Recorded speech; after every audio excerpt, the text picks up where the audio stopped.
Olá, seja bem-vindo, seja bem-vinda. Existem décadas em que nada acontece e semanas em que décadas acontecem. A frase do líder revolucionário russo Vladimir Lenin, mais uma vez, se prova verdadeira. A invasão da Ucrânia pela Rússia provoca profundas mudanças na geopolítica, na economia, na cultura, nos esportes, em todo o mundo.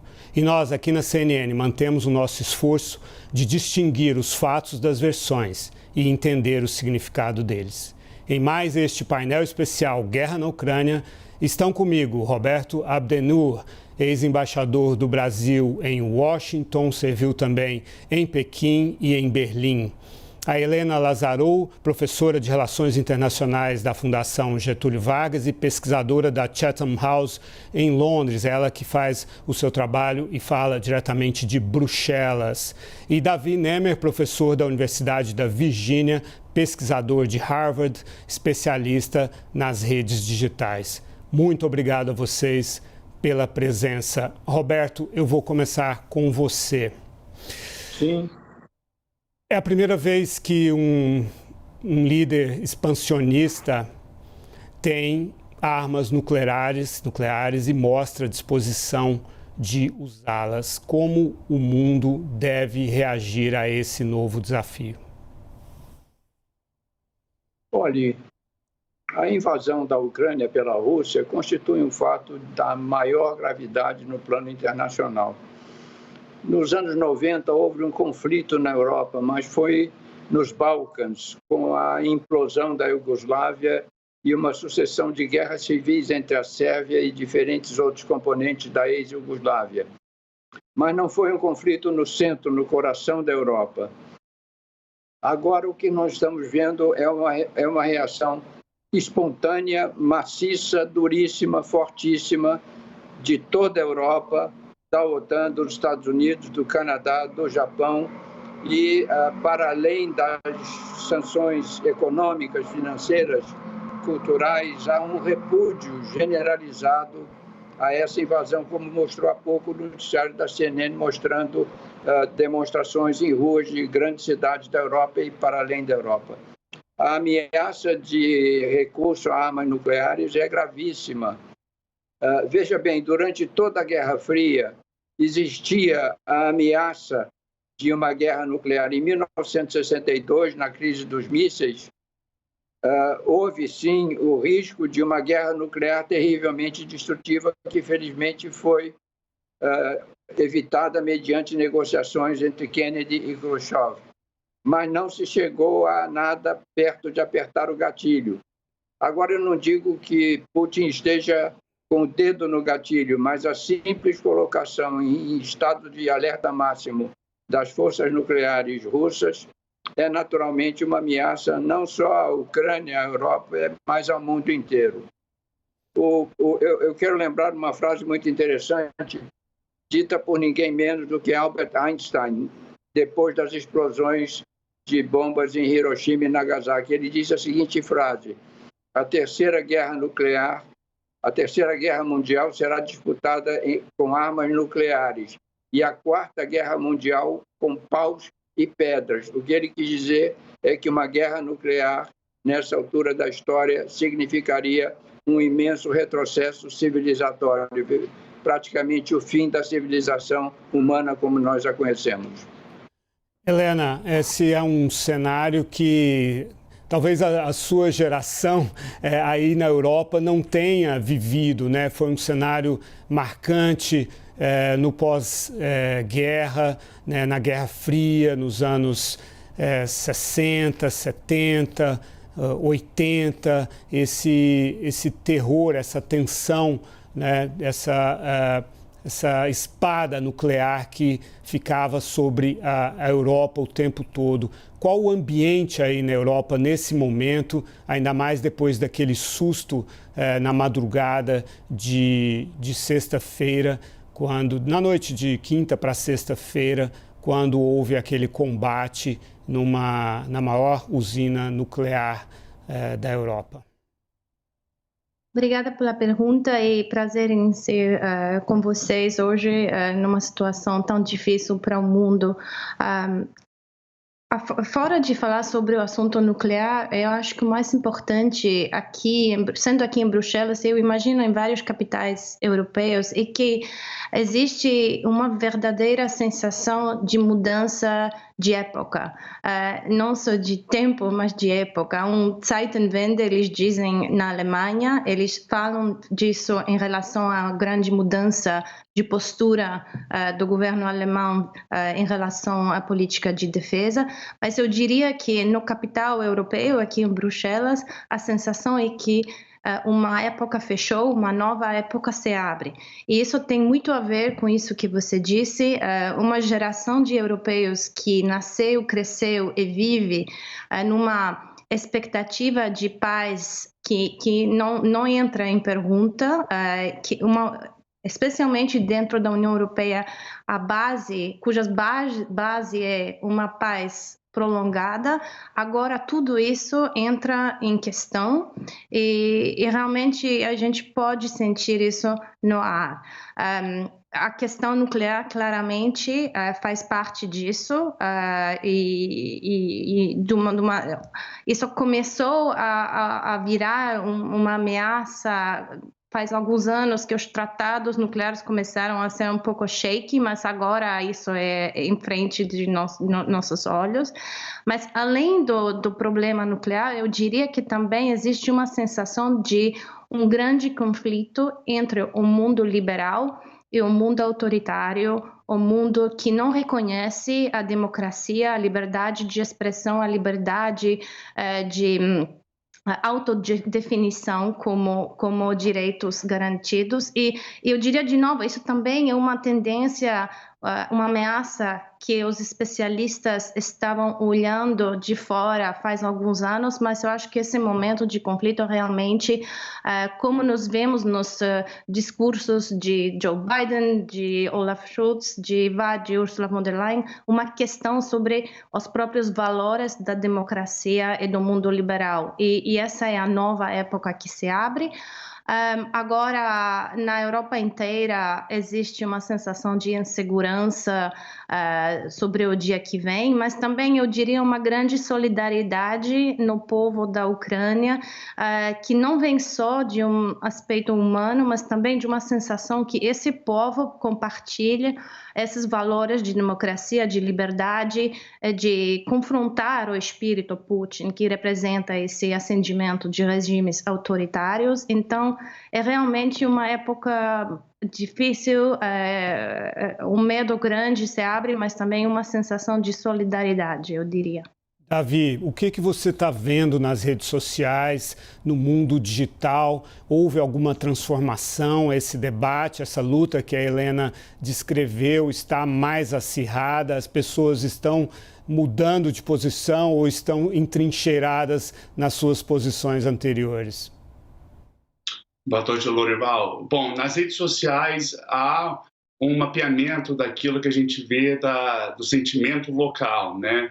O mundo ocidental continua unido junto à Ucrânia, refutando as inserções russas, principalmente na questão da propaganda digital, e mostrando essa solidariedade também no mundo digital. O que vem de novidade, infelizmente, nessa guerra é a guerra cibernética, né? O que hoje nós chamamos de guerra híbrida, onde não somente temos ataques no território físico, mas também no ambiente virtual. E assim como essa invasão russa foi planejada por muito tempo, os ciberataques também foram planejados há bastante tempo, né? Hoje vemos os sites do Ministério da Defesa e das Forças Armadas ucranianas sendo atacados e tirados do ar, assim também como de 2 bancos ucranianos, né? E as autoridades ucranianas não têm qualquer dúvida de que esses ataques provêm da Rússia. E esses são os ataques chamados de DDoS, que são Distributed Denial of Service, ou ataques distribuídos de negação de serviço, né? Onde que hackers e robôs fazem uma avalanche de acessos simultâneos a um site até que o servidor fique sobrecarregado e saia do ar, né? Ou seja, é assim que os hackers russos conseguem e têm conseguido tirar sites ucranianos do ar. Mas isso vamos dizer que é a parte mais visível, a ponta do iceberg dessa guerra virtual, vamos dizer assim, já que, né, quem está de fora consegue ver os sites que não estão mais acessíveis. Mas o mais perigoso fica quando há um ataque cibernético, né, da Rússia perante a infraestrutura da Ucrânia, a ponto de chegar a afetar o sistema de monitoramento de Chernobyl, que é muito preocupante. No momento, os russos têm sido bem calculistas no sentido de quais infraestruturas eles vão afetar. Até então, tem afetado a estrutura da internet e telecomunicações, né, a ponto do vice-primeiro-ministro Fedorov tuitar para o Elon Musk pedindo uma ajuda, né, e o Elon Musk respondeu e direcionou o satélite Starlink para prover internet na Ucrânia. Mas essa disruptura do sistema de telecomunicação é extremamente preocupante porque cria uma ansiedade, assim como uma perturbação social, já que nesse momento temos ucranianos fugindo do país, buscando refúgio em diversas outras localidades, né, no mundo inteiro, e sem uma telecomunicação não tem como as pessoas se comunicar. Então, essa ruptura na infraestrutura da telecomunicação é uma consequência que foi planejada dos russos para criar ainda uma crise ainda maior, né, dentro dessa invasão russa que a gente vê na Ucrânia. Roberto, é um desafio muito grande porque a Ucrânia naturalmente está pedindo mais ajuda e pedindo uma zona de exclusão aérea para a OTAN, que a OTAN responde que levaria a uma guerra entre a OTAN e a Rússia. Estão sendo buscadas alternativas.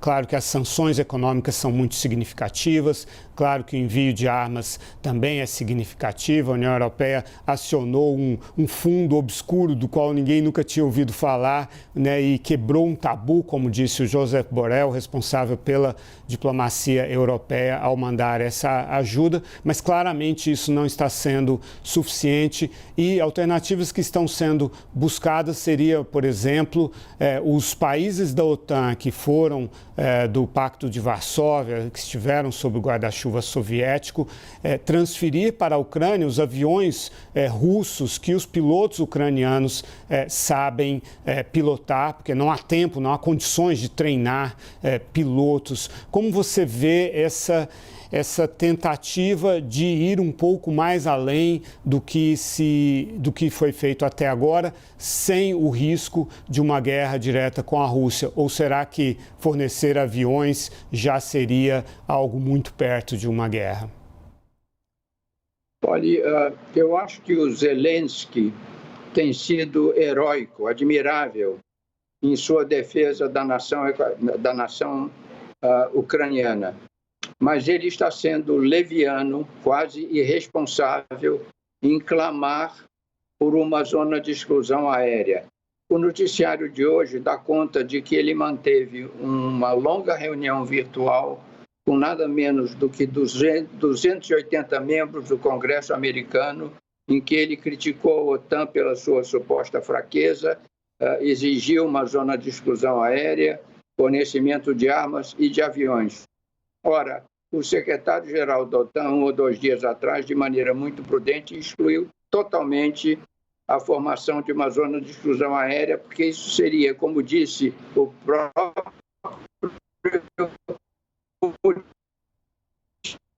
secretário-geral da OTAN de outro, seria um ato de guerra, seria colocar a OTAN em guerra com a Rússia, em guerra direta com a Rússia e, portanto, deflagrar o que seria uma terceira guerra mundial praticamente.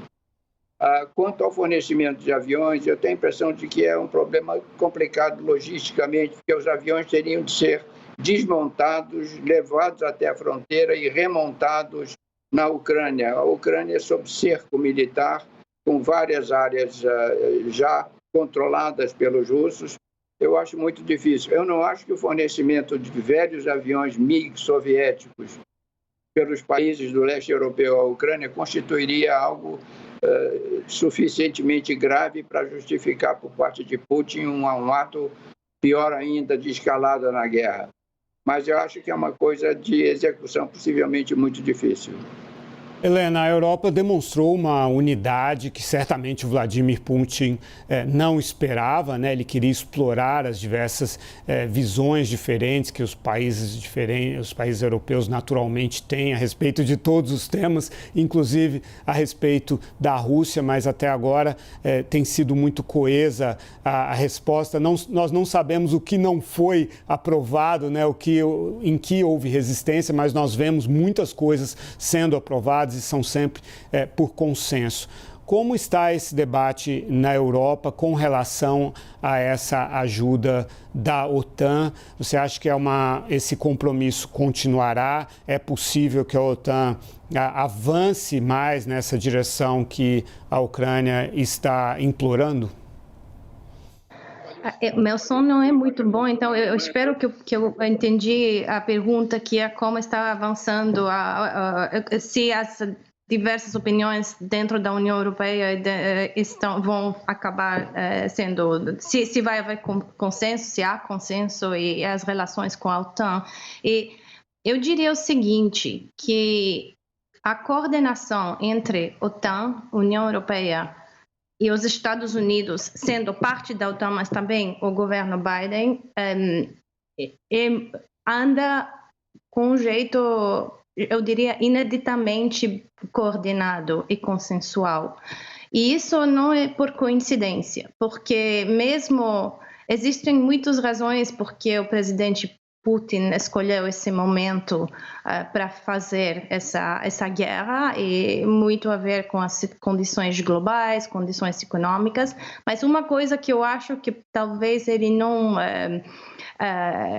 contou dentro das considerações, e que faz, desde 2016, a OTAN coordena com a União Europeia de um jeito muito estruturado, que avança continuamente, e que a política externa e da política da defesa da União Europeia está num momento, faz 2 anos, desde o início de debate sobre a bússola estratégica da União Europeia, está num momento de consenso sobre as direções que a União Europeia deve haver na sua política externa e de defesa. Então, estamos num momento que consenso é muito mais fácil do que alguns anos atrás. Os 27 países da União Europeia já fizeram conjuntos um assessment de ameaças conjunto no ano passado. A Rússia existe como ameaça em todos os documentos na OTAN e na União Europeia, e existem já planos de como lidar com a ameaça russa. Então, por isso, eu acho que neste momento, também porque, como eu disse, existe uma sensação compartilhada que os valores do mundo liberal estão ameaçados, existe muito consenso, e nós vemos nisso, por exemplo, no fato que a Alemanha mudou extremamente nos últimos dias sobre a sua abordagem tradicional, sobre sanções, sobre o assunto energético, o assunto financeiro, com as sanções que implicam o SWIFT. E também, como você disse, a decisão de enviar equipamento militar, utilizando o Fundo Europeu de Paz, é também inédita. Então, esse fundo, aliás, você não disse, mas esse fundo não faz parte do orçamento da União Europeia, então é um fundo off-budget. Então, por isso tudo eu disse que nesse momento o consenso não parece estar um problema, porque a percepção da ameaça, eu diria, é muito compartilhada, e as estruturas para a cooperação entre a União Europeia e a OTAN são muito bem, são também acordadas durante esses últimos anos de alta cooperação. Então, eu vejo que o cenário é um cenário que não facilitaria o discordo. E isso talvez é um ponto que o presidente Putin subestimou. Entre tantos outros. Davi, existe uma hesitação ao longo dos anos, né, dos Estados Unidos de travar uma guerra cibernética direta com a Rússia e também com a China, com a Coreia do Norte, talvez com o Irã também. E não por falta de capacidade tecnológica, afinal o Vale do Silício fica na Califórnia, mas porque você, como uma democracia, obviamente, você está em desvantagem enfrentando uma autocracia que tem muito mais opacidade, né, nas suas atitudes. E o Vladimir Putin, sabendo desse receio do Ocidente, né, ele fica acenando com essa guerra híbrida, ele fala em respostas assimétricas, e esse é o recado tanto para os governos quanto para as empresas, né? Estados Unidos, Europa, estão preparados para essa guerra que muito certamente se intensificará? Lorival, os Estados Unidos está assim acima, bem na frente, né, nessas questões da cibernética e de desenvolvimentos tecnológicos. A questão dos Estados Unidos também é que muito dessa proteção, dessa defesa, ela foi privatizada, ou seja, hoje as maiores empresas de tecnologias estão no Vale do Silício, né, como Facebook, Twitter, Microsoft, Google, e eles mesmos desenvolvem as suas capacidades de defesa para esses ataques e que acabam, de uma certa forma, protegendo o próprio país, os Estados Unidos. Mas os Estados Unidos têm sua própria infraestrutura. Por exemplo, em 2013, quando o Snowden falou sobre, né, os poderes ali da NSA, ficou muito claro, né, a abrangência da capacidade tecnológica dos Estados Unidos. O interessante que você falou é que realmente a Rússia e a China têm acordos em relação a ciberataques, onde que há uma certa cooperação de tanto aprendizado como desenvolvimento e também uma questão de paz, em que eles não ataquem um aos outros, né? Então, os Estados Unidos e, como disse, o mundo ocidental, a Europa, acaba virando o alvo, né, preferido deles. E a OTAN mesmo já falou que a internet é domínio de guerra, assim como o ar, o mar, né, e a terra. Invasão na territorialidade digital, virtual, é motivo, sim, para a declaração de guerra. Como você falou, até então parece que existe uma certa hesitação de começar, assim, uma guerra completa. A própria Rússia, nesses ataques recentes, os ciberataques à Ucrânia, não se sabe direito se ela tem usado o poderio completo, né? Da mesma forma que não tem usado o poderio bélico físico, né? Como as armas nucleares, também não tem usado o poderio de ciberataque completo. Não se sabe se é por falta de recursos ou porque tem algo ainda que estão escondendo, porque já viram que essa é uma guerra que vai se prolongar por muito tempo, né? Acharam que seria uma guerra mais fácil, mas não está sendo fácil, né, nem para a Ucrânia, nem para a Rússia. Então, pode ser que estejam esperando mais um momento oportuno para fazer uns ataques mais duros à Ucrânia. E a Ucrânia, ela vem sendo um espaço, vamos dizer assim, em que a Rússia vem materializando esses ataques por muito tempo, né? Desde 2014, na guerra na Crimeia, a Rússia tem intensificado os ataques cibernéticos ali, a ponto de atacar o sistema de monitoramento de Chernobyl, em que os níveis de radiação de Chernobyl tiveram que ser medidos manualmente, ou seja, deixaram muito claro até que ponto eles podem ir, né, e o que dano eles podem fazer não só na Ucrânia, mas como na Europa como um todo. Foi na Ucrânia, em 2014, que o conceito de guerra híbrida saiu dos livros e foi para a realidade.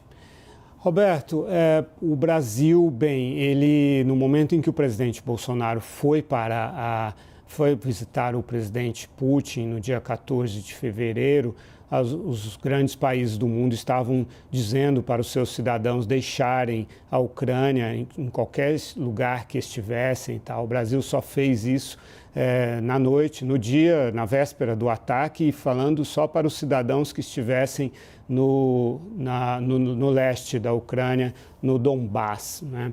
Mas desde então o Brasil tem no Conselho de Segurança votado a favor das condenações, embora advertindo para que não houvesse uma linguagem que acirrasse o ambiente de conflito. Essa tem sido a linha da diplomacia brasileira, bastante diferente do presidente Bolsonaro, que tem procurado ou se manter equidistante ou com algumas manifestações mais favoráveis à Rússia.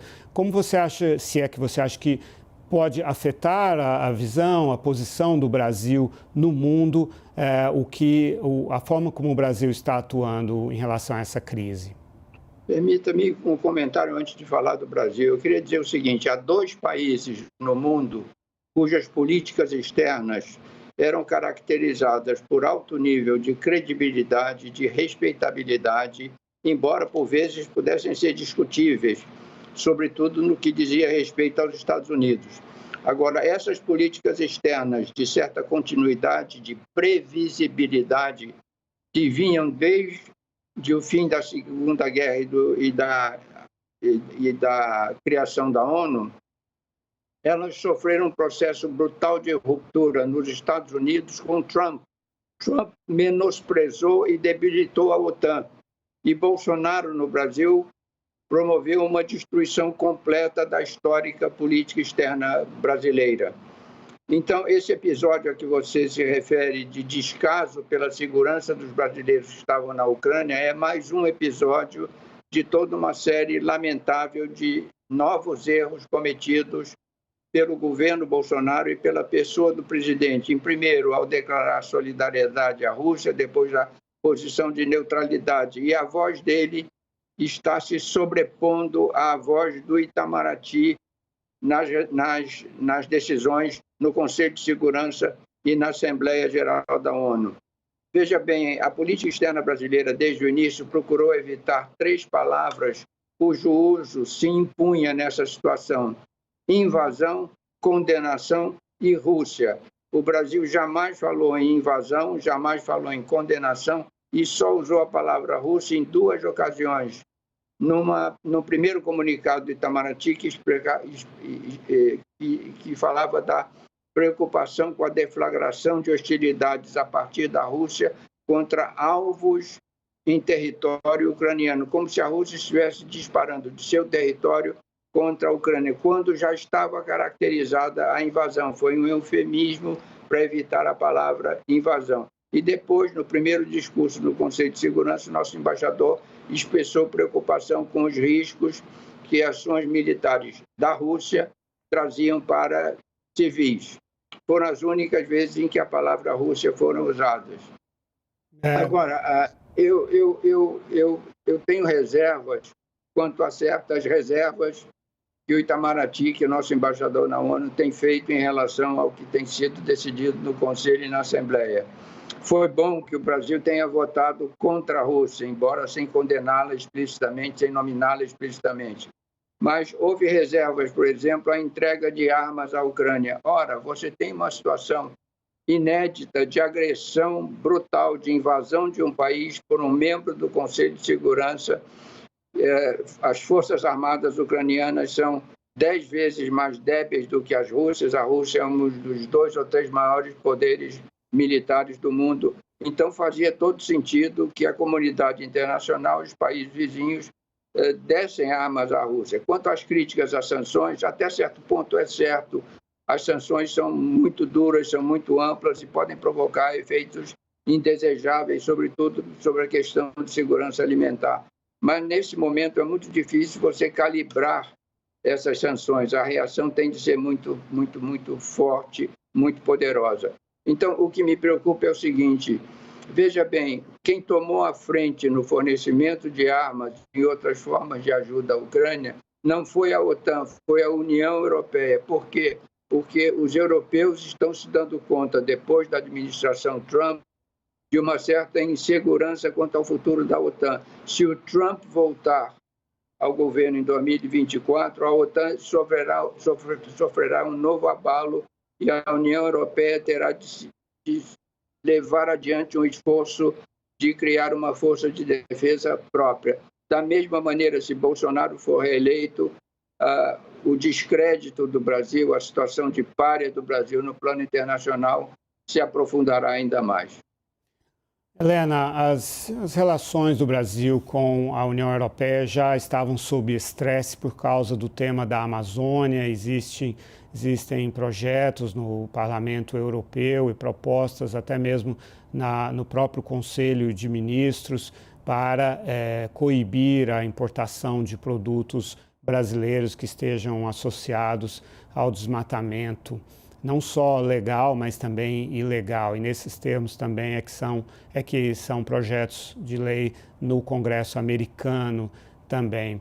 À luz desse cenário, agora, essa situação em que a Europa, como você descreveu, está rompendo seus tabus, está abandonando, né, preceitos de suas políticas externas, com a Alemanha pela primeira vez concordando em enviar armas e permitir que outros países enviem armas de fabricação com tecnologia alemã, como no caso da Holanda e da Estônia, para a Ucrânia. Enfim, todos estão fazendo seus movimentos, Suécia e Finlândia rediscutindo as suas posições de neutralidade, de estar fora da OTAN.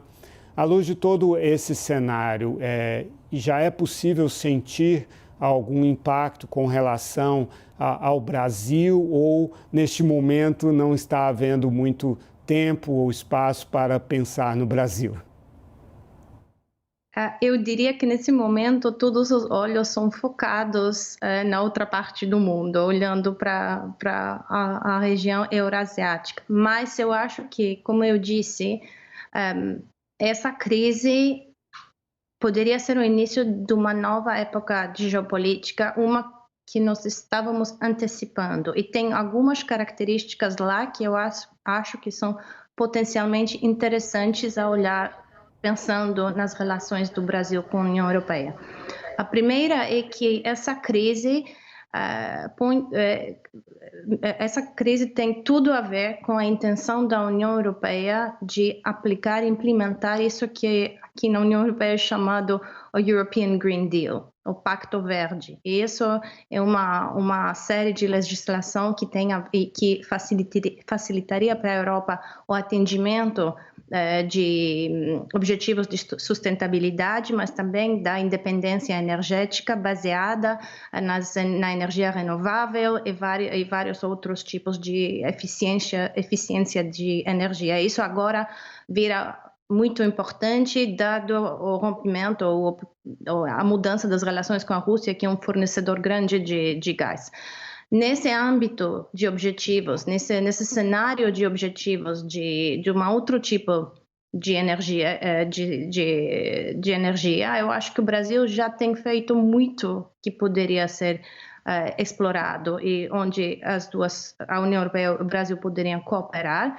Mas também é por causa desse objetivo que o desmatamento constitui um problema. Então, tem dois lados dessa situação. Tem oportunidade de colaborar nas energias renováveis, mas também tudo que tem a ver com desmatamento também tem a ver com o futuro da energia, da transição energética. O segundo ponto é que, de novo, essa crise faz que as cadeias de fornecimento, as cadeias globais de valor e as cadeias globais de fornecimento de produtos como alimentos, como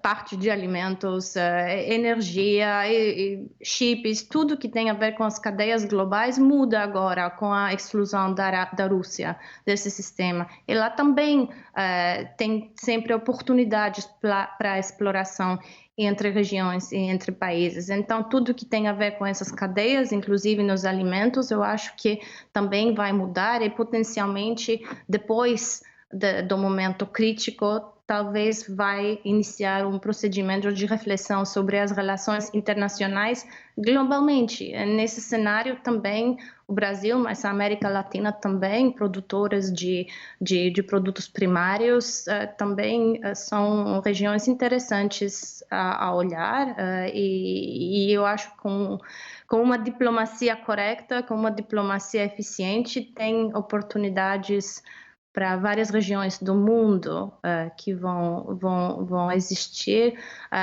no cenário de uma exclusão da Rússia por causa de sanções de várias cadeias onde a Rússia fazia parte importante. Mas tudo isso é meu pensamento, mas eu honestamente neste momento se fala mais da Ucrânia, da Rússia e dessa região de parceria do leste. É um lugar comum dizer que em mandarim crise e oportunidade são a mesma palavra. Há os conhecedores de mandarim que dizem que não é bem assim, mas enfim, caberá realmente ao Brasil transformar isso num problema, num novo trem da história perdido ou numa oportunidade. Davi, a vida não tem sido fácil para as grandes empresas de tecnologia, não é? Que elas estavam ali protegidas no passado pelo conceito da neutralidade da rede, que elas eram plataformas ali que simplesmente estavam ali para jogar, distribuir os conteúdos, fossem eles quais fossem, e ganhar muito dinheiro com isso, inclusive atraindo as receitas que antes eram das companhias de jornalismo e usando o conteúdo do jornalismo, enfim.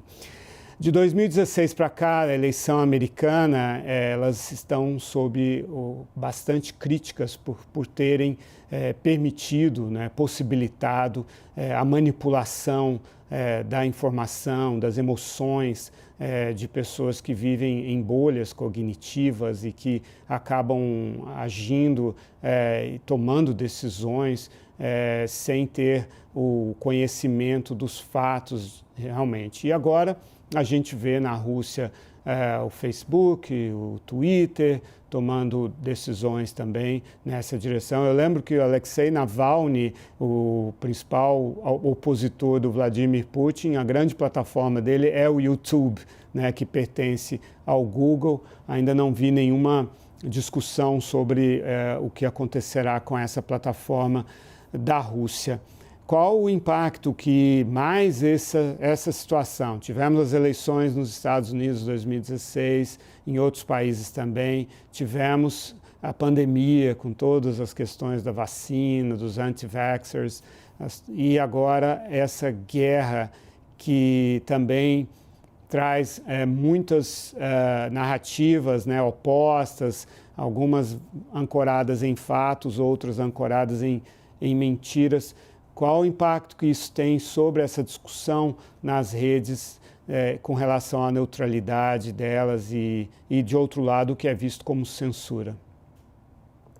Sim, bom, essa guerra tem mostrado como que as propagandas estatais ou a própria desinformação ela vai chegar a ser institucionalizada, né? Por exemplo, o caso de Putin, ele controla a grande mídia dentro da Rússia, ele controla a narrativa que ele quiser, né? Muitos russos acharam que a Rússia estava entrando somente nos estados separatistas para proteger os russos, né? As pessoas de etnia russa, né? dos ucranianos, ou então estava lutando contra os neonazistas ucranianos, só que na verdade não estava adentrando o país afora. E os russos começaram a perceber isso através do acesso, por exemplo, a plataformas como o Facebook, que acabou sendo banido da própria Rússia, né? O interessante é que o Telegram tem sido uma das plataformas mais utilizadas pelos ucranianos nessa comunicação. E o fundador, né, o CEO do Telegram é o Pavel Durov, que foi nascido e crescido na Rússia, não vive mais lá e por ironia, vamos dizer assim, o próprio Telegram ele é banido do próprio Estado russo, né? Mas o próprio governo da Rússia tem canais dentro do Telegram para disseminar uma propaganda russa para quem mora fora da Rússia, vamos dizer assim. E hoje nós temos, né, infelizmente, os algoritmos das plataformas amplificando muita desinformação da própria guerra, né, a ponto de vídeos de videogames serem usados por emissores de televisão como se fossem vídeos legítimos da guerra, né? Então não há uma fé meio que cega nessas plataformas de que o que está circulando ali é verdade. Tem muita imagem, por exemplo, de imagens brutais, né, da guerra da Crimeia sendo distribuída como se fosse agora. E é claro, as plataformas elas tendem a priorizar conteúdos que geram mais engajamentos, ou seja, que geram uma certa comoção no ser humano, porque é o que vai levar as pessoas a curtirem, compartilharem, a comentarem. E é assim que as plataformas monetizam, vamos dizer assim. Então, infelizmente, até mesmo numa guerra, onde que o acesso à informação de qualidade se torna uma atividade crítica para tentar acalmar um pouco os ânimos, pelo menos da comunidade internacional, a gente vê as redes sociais, infelizmente, trabalhando para aumentar essa ansiedade social que a gente vive. E é claro que lá dentro da Ucrânia é difícil fazer essa avaliação, porque não acredito que estejam usando redes sociais além do aspecto comunicativo, né? Já que hoje a preocupação número 1 é estar em contato com familiares, né? Muitas mães e crianças saíram da Ucrânia e os pais ficaram, né? Os homens ficaram para lutar a guerra. Então, esse tem sido a preocupação número 1 dos ucranianos. Então, tem muito conteúdo assim sendo, vamos dizer assim, desenhado para um tipo de propaganda do Estado ucraniano. Isso tudo tem sido feito pela Rússia.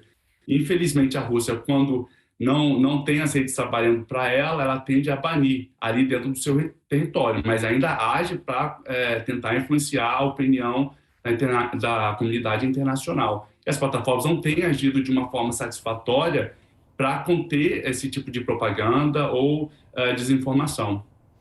Roberto, alguns dias atrás, no jornal da CNN, você dizia que naquele encontro entre o Xi Jinping e o Vladimir Putin foi usado um termo na diplomacia que você não tinha ouvido antes, que seria uma parceria ilimitada. E mais tarde, comentando esse assunto, eu observei que aquilo era parte do readout, do relato da conversa do Kremlin, que não costuma ser muito fiel às conversas, né? E, de fato, a China não tem se comportado desde então como se houvesse uma parceria ilimitada com a Rússia. Ela se absteve nas votações que condenaram a Rússia, tanto no Conselho de Segurança quanto na Assembleia Geral da ONU. Ela assinou, o Xi Jinping e o Putin assinaram acordos de ampliação da compra do gás russo, né, pela China, de 16 bilhões de metros cúbicos no ano passado, mais 10 bilhões a partir de agora, talvez a construção de um novo gasoduto. Enfim, era para ser agora a época do grande confronto ou da prioridade para os Estados Unidos, a disputa com a China, e a Rússia meio que tomou esse lugar por agora, né? E a China está apenas observando quais são os limites dos Estados Unidos e da Europa diante de um desafio à soberania de outro país, como poderá ser no futuro a anexação de Taiwan. Como você vê e como você acha que a China está vendo essa crise?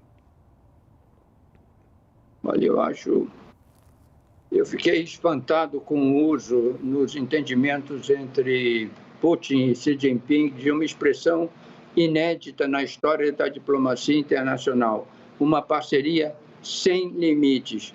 Mas os acontecimentos recentes mostraram que sim, tem limites. Foi muito interessante. Eu acompanhei com atenção o primeiro discurso do embaixador chinês na ONU.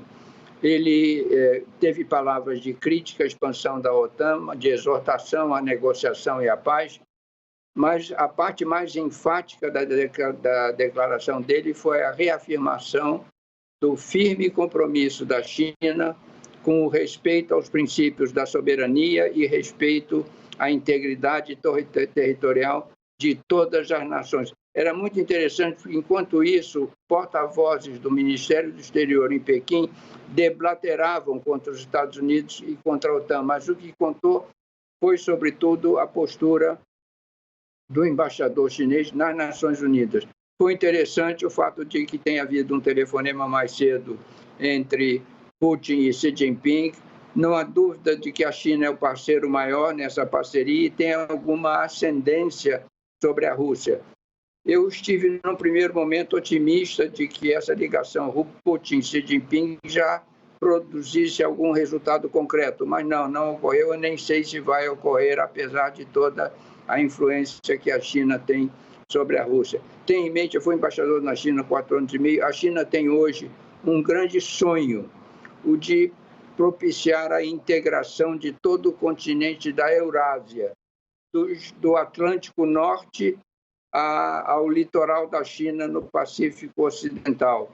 E uma guerra num país central na Europa é um problema, é um obstáculo, é um inconveniente para os desígnios da China, além da preocupação dela com sua própria integridade territorial, porque houve movimentos separatistas no Tibete, no Xinjiang, e nós temos o problema de Taiwan, que a China considera parte de seu território, não um território independente.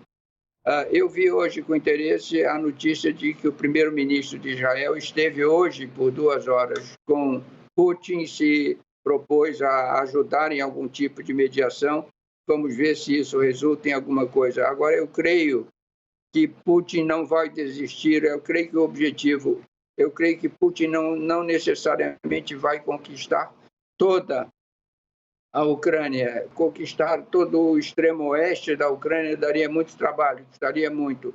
O objetivo é tomar Kiev a qualquer custo, como disse o Putin. E essa tropa de 60 quilômetros de extensão que está próxima a Kiev ainda não entrou em ação porque está esperando uma ordem final para entrar para valer. Eu não sei se Putin vai adotar em Kiev a postura que ele adotou na guerra interna na Chechênia, que é de terra arrasada, se ele vai arrasar Kiev ou se ele vai cercar, sufocar e provocar a substituição do Zelensky por um governo que seja mais pró-Rússia. A Rússia, eu devo dizer, tem razões fundadas para se preocupar com a expansão da OTAN na sua direção. Agora, o que acontece é que os países do leste europeu e países hoje independentes que antes pertenciam à União Soviética se sentiram, quando se viram libertos do comunismo, trataram de bater às portas desesperadamente da OTAN, procurando proteção contra uma Rússia que era ameaçadora. Não tenha dúvida. Se esses países, Hungria, Polônia, Tchecoslováquia, etc., não tivessem entrado para a OTAN, hoje já estariam nas mãos da Rússia de Putin, não tem a menor dúvida. Então é preciso tomar muito cuidado com as acusações à expansão da OTAN. Não é um desígnio imperialista ou expansionista americano, é um desejo dos próprios países que se sentiam ameaçados pela Rússia. Vamos ver o que acontece com a Ucrânia. O Zelensky está errado em pretender entrar para a OTAN. Eu acho que a Ucrânia já devia ter desistido disso. Ele deu a entender isso quando ele disse dias atrás que a Ucrânia queria entrar imediatamente para a União Europeia.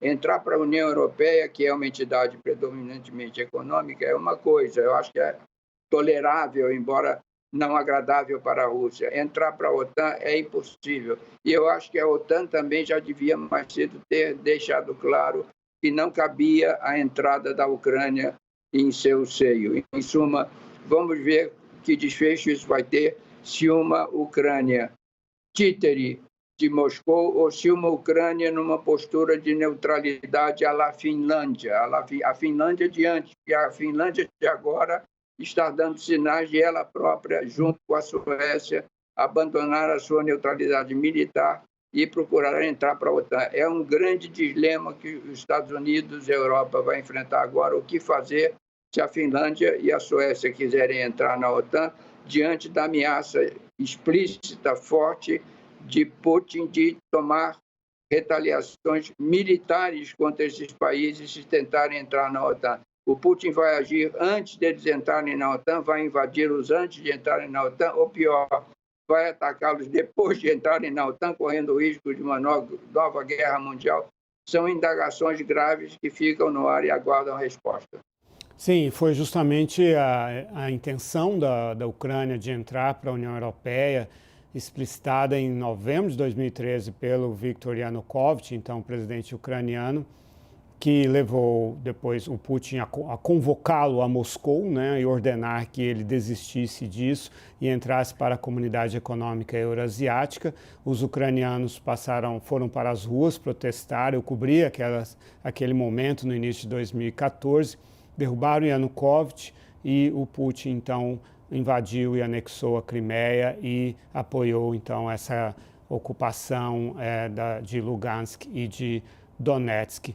Helena, como você vê esse pedido agora um pouco abrupto, né, como se fosse um fast track, né, para a Ucrânia entrar na União Europeia, como uma tentativa de salvar a Ucrânia? Isso é o que diz o Zelensky. E ontem, ouvindo no Expresso CNN o cônsul honorário da Moldova aqui em São Paulo, ele dizia que a Moldova também está fazendo esse pedido junto com a Ucrânia. Como esse pedido chega aí a Bruxelas?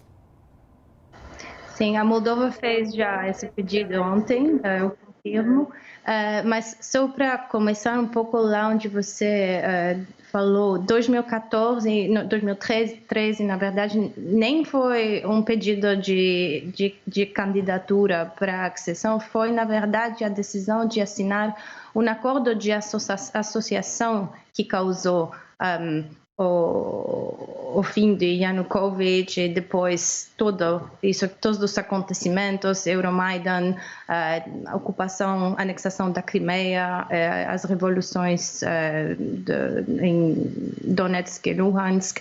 E, na verdade, olhando na história da Ucrânia, essa questão de identidade, de pertencer na Europa ou pertencer na parte na zona de influência soviética ou russa é a razão, a raiz por 3 revoluções nos últimos 30 anos. Então, realmente, a Ucrânia não é a primeira vez que o povo ucraniano e os regimes ucranianos exprimem essa vontade de participar das instituições europeias.